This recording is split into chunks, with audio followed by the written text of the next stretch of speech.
სოხუმის სახელმწიფო დრამატული თეატრის სცენაზე აფხაზეთის ავტონომიური რესპუბლიკის პროფესიული სახელმწიფო ინტეგრირებული თეატრის ასდაკის ბაღის სპექტაკლი მე ვხედავ მზეს დაიდგა. საპრემიერო წარმოდგენა აფხაზეთის მთავრობის მხარდაჭერით გაიმართა. სპექტაკლი ნოდარ დუმბაძის ამავე სახელწოდების რომანის მიხედვით რეჟისორმა ბაჩო გაბუაშვილმა დადგა და მასში განსაკუთრებული საჭიროების მქონე 20-მდე მსახიობი მონაწილეობს.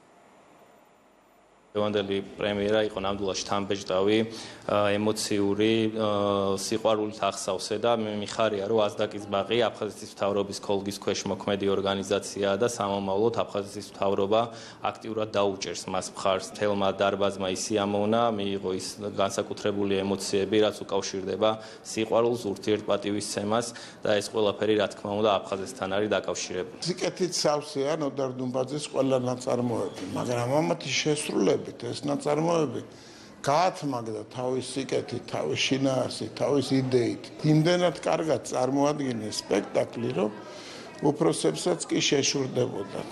მადლობა აფხაზეთის მთავრობასაც, კულტურის სამინისტროს, რომელიც ესე კარგად დაეხმარა, რომ თავისი შვენიერი პროექტის რეალიზაცია მოეხდინათ. ურებლის შეფასებით თუ ვიმიჯელებთ, მე მგონი კარგი სპექტაკლი იყო. რაც ყველაზე მთავარია, რაც ძალიან მინდა, რომ ალბათ ძალიან მალე აფხაზეთში და სოხუმში ვითამაშოთ მეთქი სპექტაკლი.